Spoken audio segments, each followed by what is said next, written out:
Howdy, folks. Happy Wednesday. Happy hump day. It is cold in Buffalo, but it's December, so you'd expect that. What is it like where you are, Russ and Jan? About 40 degrees, not bad. Actually, little chilly this morning. Car was frosted over this morning when I got in it, but yeah, sun actually beautiful, sunny. We're supposed to have sun for at least straight through the weekend, at least, which is nice because Sunday, Monday in New York was a absolutely torrential. Yeah, we had the same thing. Well, I heard that because a mutual friend, or a friend of a friend was flying in, and apparently their flight was coming through the Midwest and not through New York. This was yesterday, and they were happy that that was the case because there was a lot of wind and a lot of flight delays because of the weather. I didn't know it was that bad on the East Coast, but that's what they're saying. There were a lot of delays. But anyway, Sunday, Monday was brutal here. I mean, yeah, no white Christmas in Buffalo. That's good. Russ, go ahead with the pre-show. Yeah, so let's talk about this whole ringer Aaron Rodgers thing. It's so ridiculous. Okay, first thing is, I don't think it was horrible that Aaron Rodgers took a roster spot, considering there's many times there's a third quarterback on teams that they activate that take a roster spot and never play. So I don't care about that. Mm-hmm. It's happened a million times, but because it's Aaron Rodgers, it makes the news. Mm-hmm. Another thing is he did say he wants to play another 2 years. So I think his level of commitment is more than Jet fans thought at the very beginning before all this started.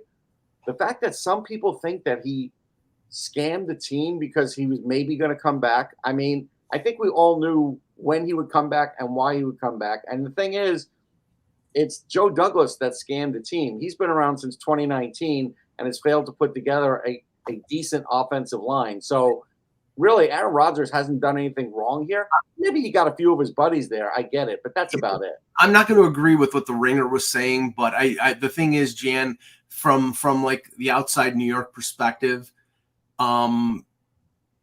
the thought is that he strung this along to get his money from the McAfee show, which I don't know if that does he really need $1 million from the McAfee show when he's making $35 million from the Jets. But it's he is an attention whore. And that's the thing. It's like, I mean, okay, he wanted to stay consequential during this entire season because it was a blow that it ended after four plays. And I get that. And I think, he was going to come back one way or the other if there was a chance of him coming back during the season. But I thought it was a sham that there was even a thought he was going to come back. And at 5 and 8, if they would have put him back in the lineup, they should have been shot because that would have been ridiculous. So a couple things. So as somebody who was not a huge Rodgers fan beforehand, who recognized his talent, but as a person, he's definitely, I'll use the term, ingratiated himself in terms of with Jets fans for the most part. Now, whether or not you want to argue he's been playing everybody, the comments he made where he may want to play 2 more years, if he goes back on that, he'll get eviscerated in the press, especially in New York. Secondly, he was getting paid by McAfee anyway. There was no way McAfee wasn't going to pay him because he probably would have come on and given some insight in terms of what was going to be. If you want to argue, he helped bring Lazard here. No question. I would say more Cobb than Lazard, but Lazard clearly signed with the Jets. And honestly, given the way he's performed or not performed, it probably would have been better off if he didn't. Because don't forget Tim Boyle. Don't forget Tim Boyle. Yep, pretty horrific number two wide receiver, or supposed to be a purported number 2 wide receiver on this team. You want to argue with what Douglas has done? I can agree with you, Mike. But Becton, great first year. Everybody thought he was going to be okay this year. He started out great, stunk. They've lost AVT 2 years in a row. Tittman got hurt. Now, granted, you can easily make the argument that the Browns have done a good job of replacing guys and being able to use the scheme, which has been the main argument as to why they feel Saleh and Hackett and Ulbrich to a certain extent need to go because other teams have made do with getting injuries and been able to perform while the Jets have not. And I think that's a valid argument to a certain extent, but if you're going to use the argument, Mike, I think that Rodgers, to a certain extent, as of now, looks like he may have helped Saleh, Hackett, and Ulbrich and Douglas keep their jobs for at least another year. I can't argue with that one because that's probably going to be the case, given the comments that he's made, unless Woody Johnson decides to do a 180 and clean house and deal with the fallout as to whether or not a new coaching staff will be able to keep Rodgers around or not. Well, let me ask this question as an interested outsider, because I believe Zach Wilson's played his last game as a Jet. So if Rodgers comes back, they obviously have to get themselves a legitimate backup just in case, since he is 40 going on 41. And, with that defense, they can be consequential even if he gets hurt again. But do they go out and draft another quarterback in the first round? Not if they have the 5th overall pick, I don't think.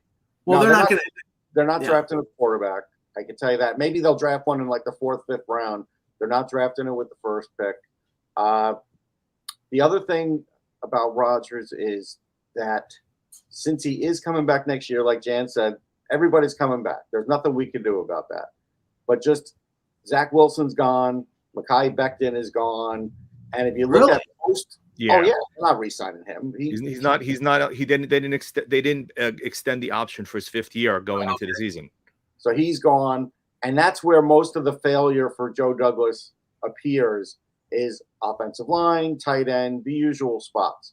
So whether he comes back or not, whatever. But what Rodgers is going to do is he is going to go out and said he will personally try and get guys to come to the Jets. So what he means is offensive linemen. So he is going to go to free agent and other offensive linemen who can maybe be gotten in a trade, whisper in their ear, and get them to the Jets. And that's more valuable than having Joe Douglas on staff. I didn't think it was possible that this would be the case, but Zach Wilson made Sam Darnold look like a successful pick. Yeah. And that's saying a lot because, I liked Sam Darnold. And I think, the fact was, I think he got injured and then, things just fell. He got gazed. I think if he were brought up correctly in an organization, he could have done better. Look, Wilson's got some talent, but somebody has to actually figure out how to get him to unlock it. He's got a great arm, Mike, and he does have a way of avoiding the rush. And those are two things that you need in the NFL, but the Jets don't have the time for it. Maybe when he's 35, like Geno Smith, he'll figure it out. Yeah, he needs a quarterback guru. He needs to go someplace like LA or San Francisco and be a backup. He had one. Unfortunately, Greg Knapp got killed riding his bicycle, and Knapp was supposed to be his guy. And he was the one that helped him at BYU that year. So that was actually a pretty big loss. And whether you can argue he's never recovered from it, that's the guy who was supposed to be his QB guru when he came to the Jets. But even Rodgers got him only just so far, Jan. So I can't, Correct. Yeah. All right, let's start the show. Hello, Hockey World. Today is Wednesday, December 20th, 2023. I'm Jan Levine. I'm Russ Cohen from NHLDraftBuzz.com. Plug. And I'm Michael Lagello, and this is the Hockey Buzzcast here on HockeyBuzz.com. All right, we're going to split because we have the Christmas freeze. The scheduling freeze will begin after Saturday's game. So we're going to take a look at the Eastern Conference today, the Western Conference on Friday. A lot of stuff going on in the East. I want to start with the game last night, the rematch from last week, where the Leafs, an illness-ridden Leafs team, came into MSG where they normally don't do well and beat the Rangers 7-3. And after that game, I said, this was like a confluence of Igor Shesterkin playing like Jonathan Bernier, as I said in my blog today. And, the defense, a really good defense looking at a collection of Aki Bergs. That was not going to happen again when they met again at Scotiabank Arena. And as you saw, the Leafs lost 5-2 to the Rangers. Shesterkin was Shesterkin. He played really well. Their defense, other than 2 Austin Matthews goals, which he's the league leader in goals at 25, that's forgivable. And, the Rangers they had fortunate bounces because I think only one of the goals was sort of weird, but, good teams get good bounces, and they got 2 power play goals. Jan, I think that's the team that I expect to be one of the 2 or 3 teams in the East to go to the Stanley Cup final. And, they've had a little bit of a roller coaster, and Shesterkin's had a little bit of his challenges so far. But I think this is a really good team, and they showed it last night. So, let me cover a couple of things. So, first of all, as you mentioned, in terms of their team, 3 in a row, 4 out of 5 they've won ever since that little bobble, the one loss being the loss to Toronto. Puck luck. Actually, 3 of the goals last night. The Zibanejad goal was lucky. The Lafreniere goal was lucky, and the Panarin goal was lucky, right? And then you had the Zibanejad, which was the empty netter. So you can argue 3 of the 4 puck luck, but as I wrote in my blog today, right? You make your own breaks, you create your own opportunities, and by the pressure they put on, they created those opportunities. I thought they made a much better game than they did last time. I do think, though, especially starting part of the third, they were way back on their heels too often. Toronto was really capturing and taking advantage of the play, especially early on in the third, before the Rangers kind of flipped the switch a little bit in the goal by Schneider. A, which was a great rush. B, he said he sort of got a little help with a pick. I don't know if it was a pick, but the neutral zone just kind of opened wide up because the defenseman played too far over. And then on the goal, I thought Jones did a horrible job of hugging the post. And then also, as Valaket noted, he was looking to go top shelf, and he actually put it low, which is why he beat him, right? But fanned on it. That's what he said. And the Rangers did a much better job yesterday than they did in the game the other night. Much better in the neutral zone. First period was kind of a meh. First period, both teams kind of feeling each other out. Second period was clearly a much better period. And the third period, the Rangers kind of took control, though Toronto still had chances. And as you mentioned, Shesterkin, who was pretty horrible, but I would blame the defense a lot in terms of his performance last time. In the 7-3 loss, they did a pretty horrible job in that game. He was aided by his defense, but when he had to come up big, especially on that 2-save sequence, the second where he robbed Tavares in the slot, I mean, that was probably his best moment of the game. So I thought overall a much better performance. And then one of the things also that was pretty evident is that Blake Wheeler is doing a little bit better job of settling in with Zibanejad and Kreider. They've been driving play. He had 2 assists last night. The favorite Michael Agello Toronto castoff, Eric Gustafsson, had 3 assists last night against his former team.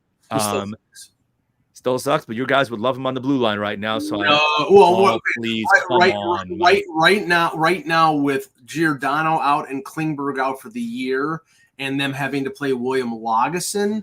Yeah, I mean, but I wouldn't want him. Not a chance. Okay, Mike, we can agree to disagree. He's been a perfect third pairing guy, which honestly is where he should be. Yeah, but and Blake Wheeler would love to play Toronto every game because he had 2 goals in the game at MSG, and then he had a couple assists in this game. He seems to love to play Toronto. Russ, I look at the Rangers right now, and I mean, Shesterkin has had, I think, a below average for him first half of the season. I think his save percentage going into the game was like .905. He's a .915 to .920 goaltender. So I expect him to be better in the second half. You can't ask for much more than quick. Where I look at the Rangers in terms of a need to sort of upgrade or maybe add before the deadline, I don't think they need to add like a big splash guy. I do think they need to do what they did a couple years ago, add like an Andrew Kopp, Frank Vetrano type of depth guy that helps them either up front or on the blue line, because there's not much needed there, but I think they do need a little bit of a push in the second half. All right, so a few things.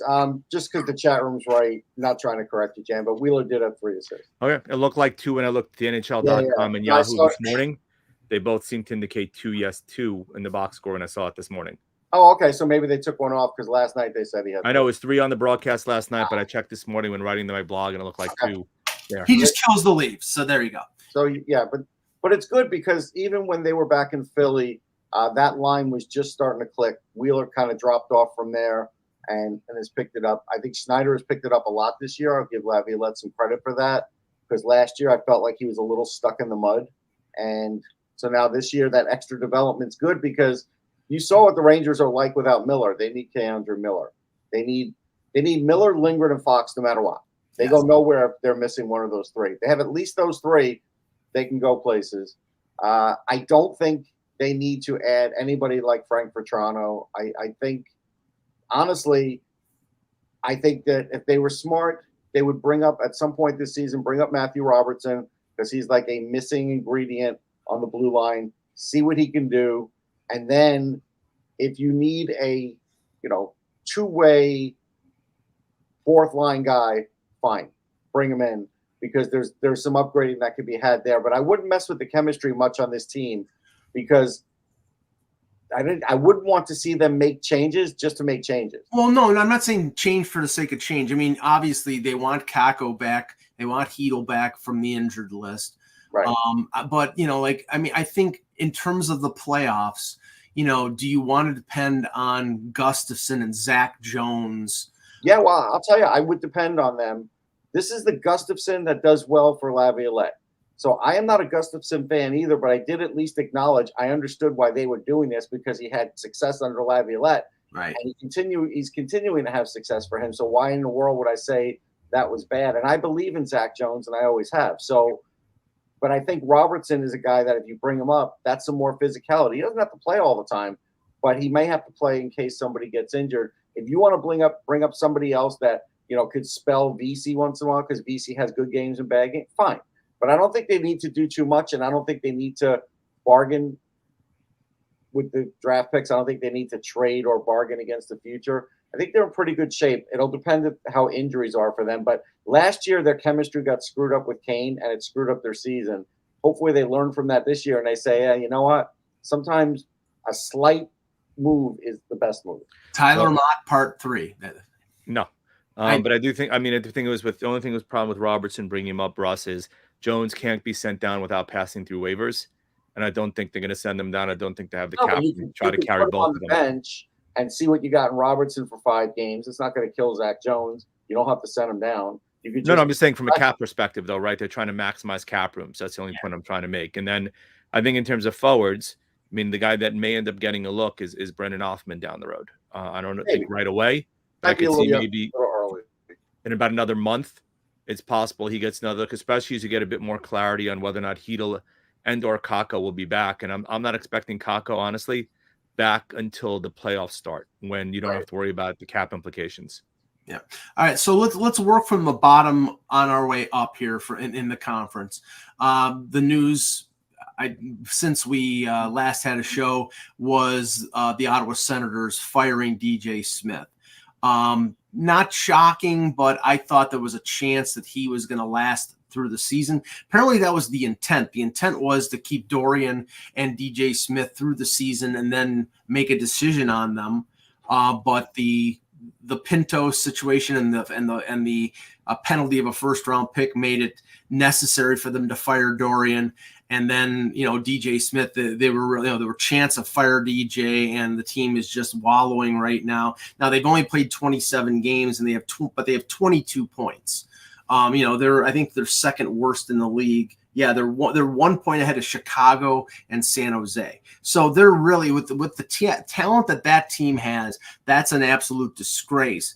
But Russ, I don't know whether 71-year-old Jacques Martin and Daniel Alfredsson, who who probably has coached his son's midget team, is a solution. It sounds like that's an interim fix, but yeah, that's all it is. It's all. I spoke to some people. It's only an interim fix. Albertson's doing him a favor. He wants to go back to his other position. Jacques Martin can coach. It's not like Jacques Martin. No, I'm not saying he can't coach. He's just it's not a permanent fix, is what I'm saying. No, none of this is a permanent fix. They still need a GM in the front office. They still need like another assistant GM at least. The whole front office needs restructuring. So until any of that gets done, all this is just to get through the season, because I think most will agree that they're pretty much out of it. So it really doesn't matter who's coaching, how they're coaching. They just want to make sure their players are playing, they're happy, they're getting their playing time. And that's all they really can do right now. And just to bring on that, Russ, you made a point about the Rangers really missing Keandre Miller when he's not there. I think it's pretty evident that Ottawa misses Thomas Chabot when he's not there. His absence now twice has been a major impact in whether or not he's going to be the scoring defenseman that he used to be now that Chychrun and Sanderson are there. From a defensive perspective, they're pretty much missing his presence on the blue line.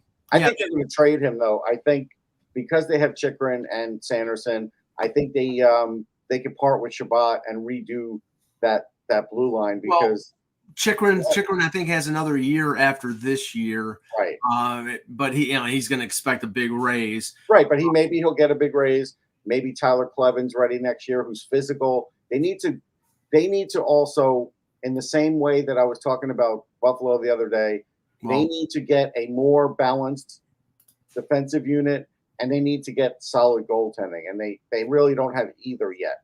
Okay, Chabot's got 4 more years at $8 million. Right, but 4 more years at $8 million with the cap going up. If they eat a little bit, you'll have a taker for him. Yeah, Chychrun's got 1 more year at 4.6, so you're probably going to end up having to give him what Shabbat's making. Yeah. And maybe they could, but see, that's the thing.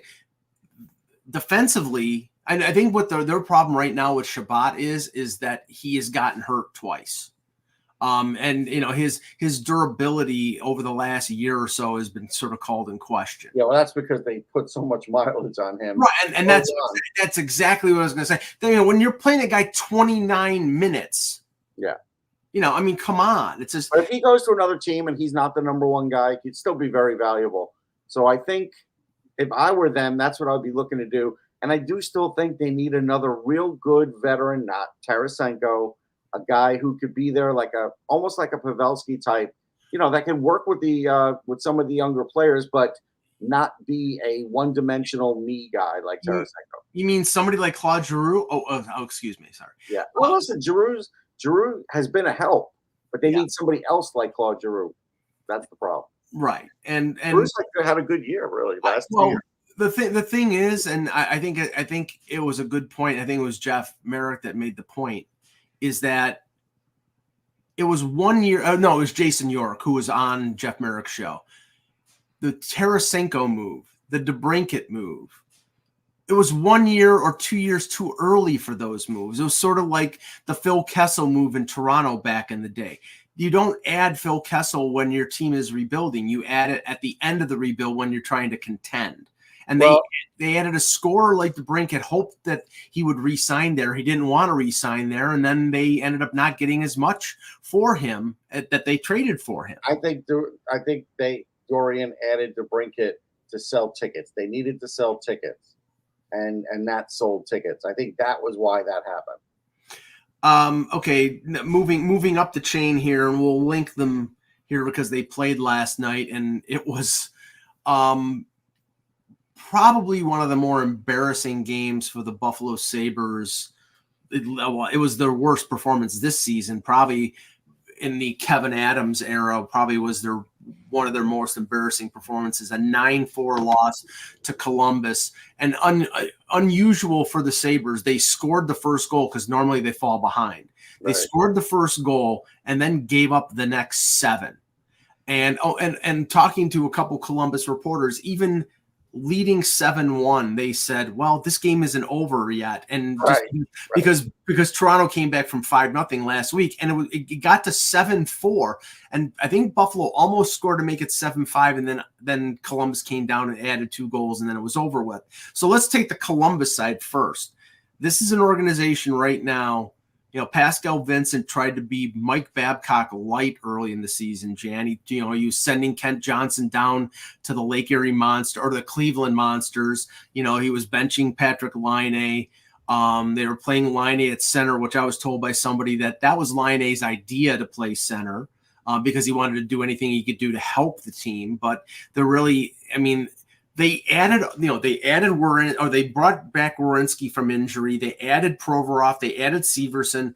Defensively, they have not gotten better. Their goaltending has been terrible. Their offense has been inconsistent. Russ, I have to start wondering whether Yarmo's job is in danger. It could be. I don't know if it's imminent or anything like that. It could be, but I will say this. Look, Jiricek didn't play either, right? They're still screwing around with his playing time too. No, he didn't play. So, that's another thing where it's a little inexplicable as to what this team is doing. Unless they're shopping Andrew Peeke and they needed to play him to showcase him or something like that, because Jiricek is a top pick in the draft. You play him. If he's up on the NHL roster, you play him. They finally took my advice, and Nick Blankenberg's playing, and yesterday he was a plus, and he's a good player. But Jake Bean hasn't produced for them. So, there's plenty of defensemen to pull out of that lineup and put David Jiricek in. I don't think it's hard. Provorov is fine. Provorov's not their problem. He's playing a lot of minutes for them. But right now the coaching stinks and the goaltending isn't great. And then when you look on the Buffalo side, they just, I looked at that game and I think they saw a couple of weak goals early, and that was it. The floodgates just opened up. And I hate to be on Ukko-Pekka Luukkonen is really just a backup rant here. But, when I tried to say that on Twitter a couple of years ago, I got knocked down by somebody, and 2 years later, he's a backup. That's what he is. And maybe in a different organization, he could be a 1B, but I'm not sure about that. Well, let me just finish on Columbus, and then we'll concentrate on the Sabres, because with Columbus, they had Fantilli playing as the number one center, with Goudreau. The big line was Karel Marchenko scoring a natural hat trick. Their Russian line over the last week or so has played pretty well. They played well between his legs too. It was pretty nice. Yeah, that was a great goal. That was a great goal. I mean, but if they can get consistent offense out of those guys, then that would really help them. Like Alexander Texier is playing on the fourth line when I thought he would be a better player than that based on what I saw early in his career. But really, they need to get Jenner back. They need to get Laine back. And then they need Fantilli and Kent Johnson to play regularly. Do they need Laine back? That's the question. Well, if they don't get Laine back, then they need to get him healthy so they can trade him. But with that contract and the way he's played, I don't know if he's movable. So, we'll see. Well, the only thing that happens with both those guys out now, as you said, is they play the kids, right? Which is probably not the worst thing for the development. It kind of forces them to keep Kent Johnson in the lineup. The biggest issue with them right now is who's their goalie. Merzlikins has not been good, and Tarasov hasn't grabbed a hold of an opportunity, even though he got the win last night. My view is go with Tarasov, play him like 5 games in a row, see whether or not he has the capacity to be that number one goalie, because if not, you're still going to be searching for one down the road, because Merzlikins doesn't look like the guy who can be a number one goalie right now. Yeah, Tarasov only played his second game, so I mean, I think they're gonna give him an opportunity because Merzlikins has just not played well. Go ahead. The only other thing I would say is, and I remember Yarmo pushed Texier to me a lot when he first got him up there. He is still only 24. Yeah. He did play in France, so he hasn't had the same kind of background that a lot of players do. So I wouldn't just wipe him out just yet. I think there is some talent there. Yeah. I just don't know how much. And he took a year off because of a personal situation, which I don't even know the details of. So, but okay, so let's switch to Buffalo, because I mean, that game was like a bomb going off, and then chants of "Fire Granato" rang out at the arena. So it was just like it was not a pleasant post game when it came to I mean, I'll say this: Kyle Oposo and Tage Thompson were accountable. They owned it. They I don't think they had much of a choice then after giving up 9 goals to one of the worst teams in the league. The question is, this is a team that clearly is talented because they've beaten the Rangers, the Bruins, and Vegas over the last 3 weeks, but then they lose to Montreal, they lose to Columbus, they lose to Arizona, they lose to Nashville. They're 4 games under 500. Their problem here is, and Jen, you saw Buffalo a few weeks ago when they played the Rangers. They occasionally will get a great performance out of Levi, but last night I think a couple of the goals were weak. Their defense, they've got a lot of offensive talent in Dahlin and Power, but they're not well-rounded defensemen. It's not like Adam Fox. It's not like Jacob Trouba. There's Columbus was getting clear chances at the goal. And these forwards who scored almost 300 goals last year, they want to score. They want to be high flying, throttle wide open. They don't know how to play two-way. And if they're not scoring, they're giving up chances. So with Buffalo, I think it's not one thing. I think it's multi-system failure, and that's their problem. Yeah, so I agree with a couple things. So goaltending, they sent Levi down a couple of weeks ago. They gave him two games down in the minors. Then they had some injuries and called him back up. You can very easily argue that they rushed him and called him back up way too soon. But I'd love to put it on Levi because UPL gave up 5 goals after Levi was done. So I don't know whether or not, as you said, you can blame a individual goalie. It is a systematic issue, which has to put into question whether or not Don Granato is the right guy to coach this team if they haven't gotten any better defensively. And as you said, it stems not just from the forwards, but the defense also. Although I do think Owen Power was pretty good last year. He actually did a great in terms of his defensive responsibilities while he scored. He was actually pretty good in his own end as well last year. And he's definitely degraded this year. And Dahlin hasn't had a great year. And the rest of the blue line has been average at best. But unless your forwards buy into the system and get back and help and back check, which is what's lacking, what you saw last night is partly what's going to happen a lot. And then B, the other piece of the puzzle is they may very well play to the level of their opponent. So when they're facing the elite teams in the league, their focus and attention to detail is a lot sharper. And when they're playing the weak sisters of the poor or the teams like Columbus and the others, their viewpoint is we can then get into a shootout. Don't have to worry about focusing on the neutral zone and our own zone. We can basically take liberties.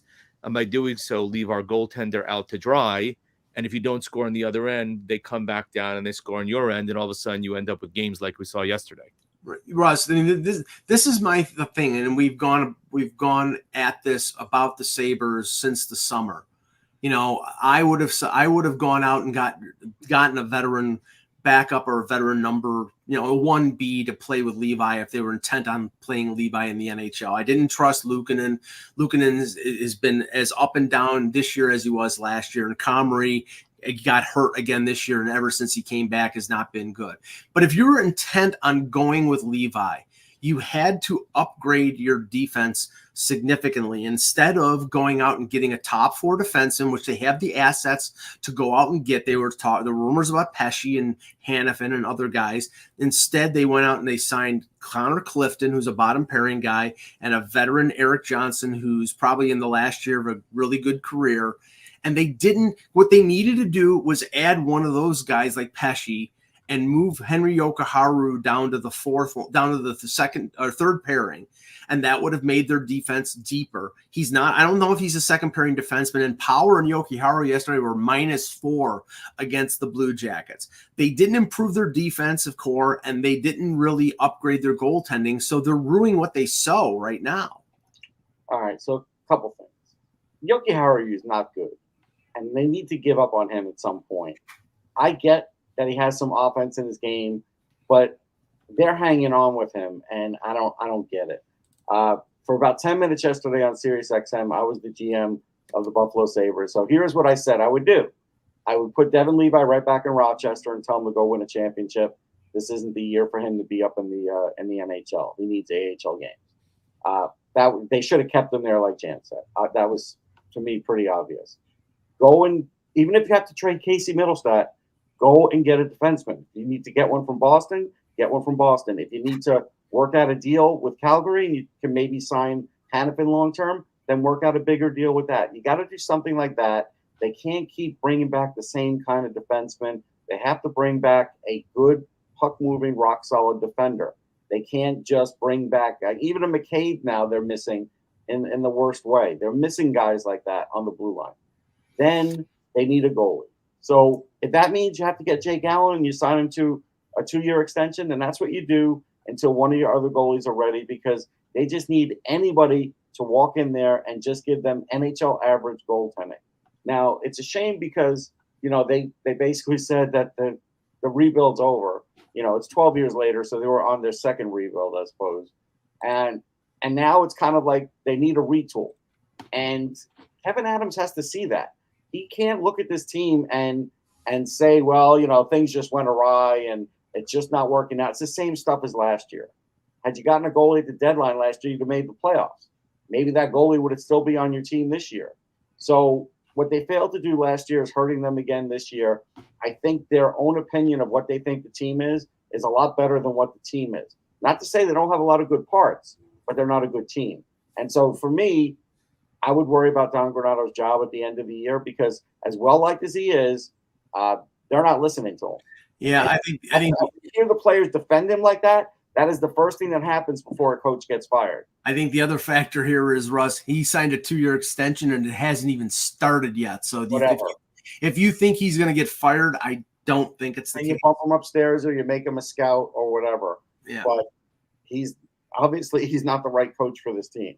Well, I would like to see them actually make a move and trade a player or two before they fire a coach. Well, that's what I'm suggesting first, but I still think the other could happen, because, again, when you see players defend the coach to the degree they did yesterday, that is usually the first step before a coach is removed. Right. All right. So let's look at it right now. I mean, if you look at the teams that are in second and third place in each division, and the 2 wild cards going down to Pittsburgh, who's at in seventh let's see, 1, 2, 3, 4, fifth out of the wild card. So you're talking about 1, 2, 3, 4, 4. You're talking about 11 teams. The gap is 8 points. 39 to 31. So none of them, I don't know if any of them are really out of the race. I mean, to me, 8 points is a pretty sizable distance, but we're talking about from second place to all the way down at the bottom of the wild. Right now, Tampa is at 35 and Pittsburgh is at 31. So right now, outside of the wild card, you've got Washington at 34, the Devils at 34, the Red Wings at 34, Montreal at 32, and Pittsburgh at 31. I'm going to write off Montreal right now, not because I hate them, but because I think they're overachieving right now. I don't think they're a very good team. I've seen them a couple times in person. I give them a lot of credit for doing what they're doing, but I don't think that they're very good. But they have some young players and they'll get better, but I don't think they're going to be in the race this year. So of those 4 teams, Washington, New Jersey, Detroit, and Pittsburgh, which one of those 4 do you think have the best chance to work their way up into the wild card or into the top 2 or second or third spot in their division? Jan? Good question. I'm going to go with Jersey. Although there's 2 caveats with that, and I think you guys will probably get both in one. Their defense, right? No Dougie Hamilton. Right. There's a good possibility Hamilton could end up being lost for the year based upon the type of injury that he had. Not sure, but a torn pectoral muscle and the healing is going to take a while. And B, as we've seen to discuss with every other team so far, who's their goaltender? Yeah. Is it Vitek Vanacek? Is it Akira Schmid? Or is it somebody else? I mean, personally, in my opinion, I probably would run with Schmid and see whether or not he can be the guy like he was in the playoffs, because I think we know what Vanacek is. But, I think the John Gibson whispers are going to get louder. There's supposedly the rumors have kicked up already that they're kicking the tires to try to get him. And if they believe they are a goaltender away, and if you take Dougie Hamilton's salary and put it on LTIR, that does give you some flexibility to add guys. The other piece of the puzzle with New Jersey is honestly, what the hell has happened to Timo Meier? Because Timo Meier has been basically a milk carton since he's come there. Yeah, he's never gotten on track. Never. What's that? He's never gotten on track with them. Nope. And this year especially, he's been absolutely invisible. So I still think Jersey still has more talent than Pittsburgh. Yeah. Pittsburgh probably has a better answer net with Tristan Jarry, and Nedeljkovic has been pretty decent, though Jarry, when he's healthy, has proven he can be a number 1. And, Pittsburgh is going to do whatever they can, as we saw with the Karlsson deal, to make Crosby and Malkin have another kick at the can. So I do think they will be aggressive. But Jersey, from an overall talent perspective, they probably will be the one. But I do think those 2 key questions are goaltending and defense to try to figure out. But I do give them a slightly better shot than Pittsburgh to move up. Russ, the Gibson rumors are not only in New Jersey, they're also tied to Carolina. I mean, I don't know if they're ever going to come to fruition. I'm surprised he's still in Anaheim, but he's tied to a number of teams. I don't know whether whether Pat Verbeek will finally, make that move, whether it's time for that move to be made. But I mean, if he did go to New Jersey or if he did go to Carolina, I think he would be a difference maker. I think Carolina, he'd make more of a difference. Yeah, I don't think he's going anywhere. I go with what Marty Braun said on the radio the other day, and he said, I don't think he's going anywhere, and I think he's right. I think these have just been rumors for the last couple of years, and I just think he's just staying where he is. So of those 4 teams, Washington, New Jersey, Detroit. You narrowed it to a point where I don't I believe more will drop out than this. I'm going to just say, for the argument of this, the way you're saying it like this, I'm actually going to go with the Capitals because they just called up Ivan Miroshnichenko, and he's a really talented guy. And I thought at the beginning of the year, with Ovechkin watching over him the way he was, that they were going to pair them together. If they try and pair them together now, he could be the guy that maybe gets a little more mileage out of Ovi. And if they get Ovi scoring now and Miroshnichenko's there with his speed and skill, now all of a sudden with the defense they have, because if you look, they haven't given up many goals. I don't know if Lindgren's going to hold on like this, but Kemper's won a cup. So I think either way, you have enough goaltending. I think this could be their big move. If it's not, then it's not. But I just think there's a chance. Yeah, their problem is purely offensively. I mean, Yeah. they've only Max got Pacioretty, Mike. It's Max Pacioretty, Mike. He'll be back eventually. Yeah, and how long before He'll never be back. how long He'll be before back he for the blows out? playoffs if they're in it. How long before he blows out his Achilles again? I mean, yeah, I'm sorry to say that because he was once a great Poor guy. He's a great guy, but yeah, he's no, I mean, it's happened 3 times. So yeah. I agree with Jan. I think the Devils are I'm not a believer in Pittsburgh. I mean, Sidney Crosby is still Sidney Crosby. He's still great, but it hasn't worked with Carlson. They got tuned up by Toronto 7-0 on the weekend. There just seemed to be some quit in that organization, which is tough to say because they've won 2 Stanley Cups, but I don't know whether it's working. And they've had some injury problems, so I'm not so sure about them. But New Jersey's got so much talent, unless like Hughes gets hurt again, or they add on another injury to the list of injuries that they have, that might prevent them. But I think they're going to jump back into the race now. Right now, Carolina is at 37 and Tampa's at 35. Tampa survived the Vasilevsky absence early in the season. He's not back to being prime Vasilevsky, but he's still playing pretty good. And their problem, Russ, is because of their salary cap situation, they're just not very deep. So I don't know if Julian Brisebois can add depth. It's sort of have to give from Peter to pay Paul, but they're going to really have to add a player or two for depth purposes if they want to, go far in the playoffs. Yeah, I mean, I don't know. I think something that could happen for them is what if they were to trade for Marc-Andre Fleury? I just think he's going to get traded. I think with all these things happening, with him not playing in Pittsburgh recently, that he's going to get traded. And what if he gets traded to Pittsburgh? I think that could change things a little bit. Well, as a starter or a backup, Russ?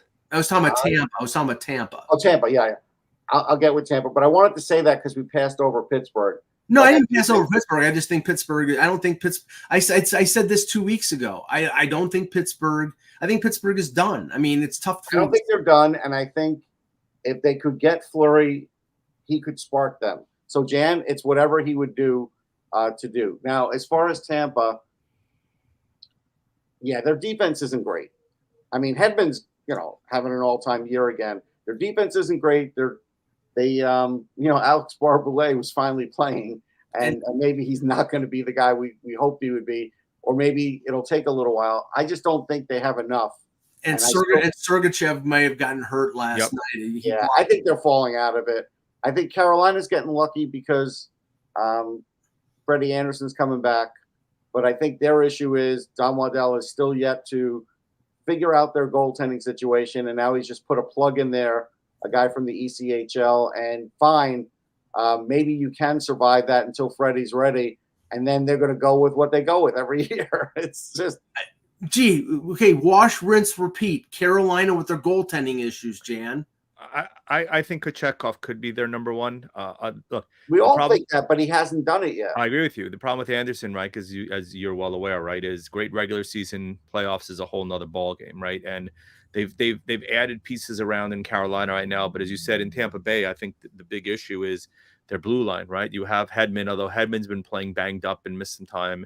If Sergachev is out, that's a massive loss, and you probably have Perbix, and that's really it.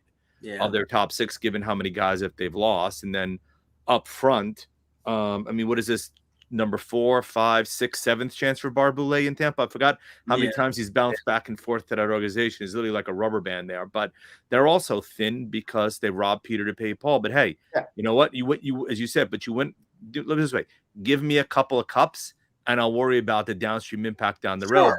But if let's say we do get to March or the end of February, and Tampa is out of it, do they have the stones to trade a Steve Stamkos? No, they won't do it. Will they go to Steve Stamkos and ask him, is he willing to go elsewhere? No. Okay. No. I think they're okay. I think they're either going to make him take what they're willing to offer him, or he's going to go someplace else in free agency, like we discussed last Friday. And if he goes someplace else, he's going to go someplace that is going to make them make them feel pain, like the Rangers or the Bruins or the Leafs, someplace like that. It would be a PR nightmare. I know. Traded Stamkos, especially since he's their second best player. Right. So they can't do it. No, and again, Russ, on the point you've made about Fleury, look, we'll talk about Minnesota. That is an epic fail by the coach not having him play against Pittsburgh. I don't care if it's on schedule. From a PR perspective and the impact, that is an epic fail from an organizational perspective that he doesn't dress and play against Pittsburgh. But I think there's going to be ramifications from that. That's my point. Yeah, right. And if that's the driver for him moving, no disagreement. But I don't know how. Look, and Gustafsson added it the right way. He said it the right way. He said, "Look, I am told to play. I want to play." What did you look? Other than him going and say, "Hey, give the nod to Fleury," what else did you want him to do? Yeah.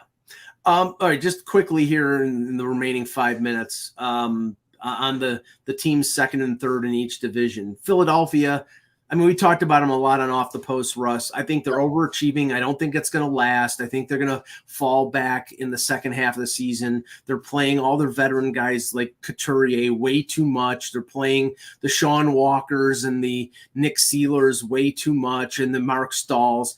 I don't think it's going to last. Could they surprise me? Sure. Tortorella is squeezing every little bit of juice out of the lemon. I think they should be playing their kids. But right now, they're 39 points, so you can't criticize them for doing as exceeding expectations. No, it's a 9-game point streak, so it's not like they've won them all. Right. And even last night, there were 3 opportunities for the Devils to put that game away in overtime, just as an example. Just didn't happen, right? Tippett made a great play. So I do think at some point, all those things that you said will come to fruition. I mean, last night when they played Couturier in overtime, he was on one knee looking for some help, and Travis Konecny actually got the puck from him and made a play.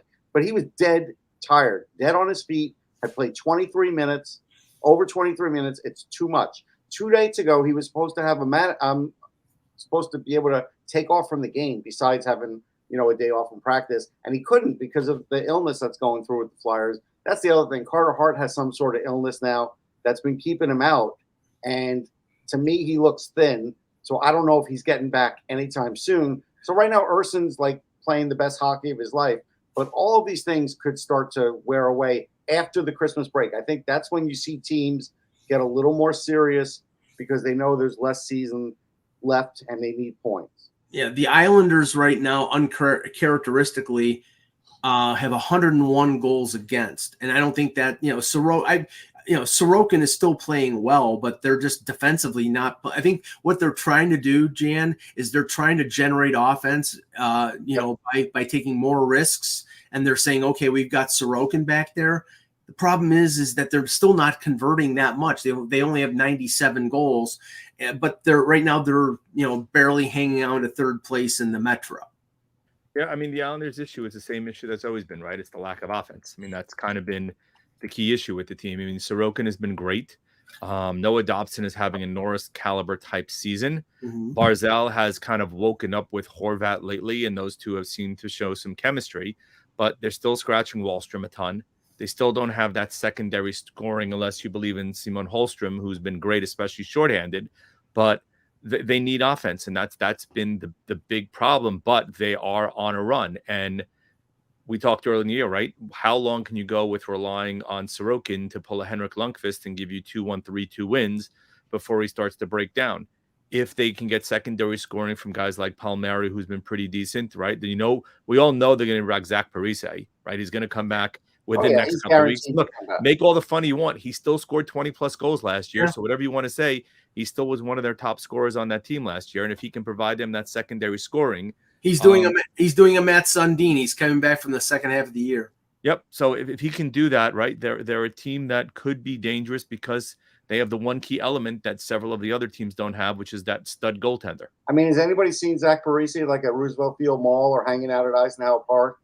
Don't know. I haven't looked lately, but I'll go check out the casino they're building over by the old Coliseum and see if he's hanging out there, Russ. Yeah, it's not built yet. But Okay. I know. And I know. Trust me. I'm I know. 10 minutes from there. finally, if in the last couple minutes here, so in the Atlantic right now, Toronto. Can I say something about the Islanders? Well, I'm trying to get the show over before Let me say 4, so you something can. about the Islanders, goddammit. Yeah. Okay. Jeez. They're getting some mileage out of Simon Holmstrom, which I'm not sure they were going to do a year ago. So that's pretty good. Now that Lambert has opened things up, that's why they do have more goals against. That's true. Holmstrom has 5 shorthanded goals this year. That's nothing to sneeze at. The fact that they did open up their offense, Nelson's doing even more than he normally does. Lee seems to have snapped back a little bit. Palmieri's been hot for like 3 weeks. I mean, maybe even longer. So those things are definitely helping the situation now. That's all. Go ahead, Mike. Okay. In the Atlantic, both Toronto and Florida are tied at 38 points. Florida survived the absence of Montour and Ekblad. They've only given up 81 goals against, which, like Russ, you were saying to me, Bobrovsky is playing really well. They're playing better defensively. It wasn't a fluke based on what they did last year in the playoffs. They've continued that and played really well. Toronto right now are basically in the same spot that they were last year, where they've pieced together a defense because of injuries. Their goaltending last year was healthy up until Murray getting hurt. Samsonov has not been the same goalie. Wall is injured. Martin Jones is actually plugged in.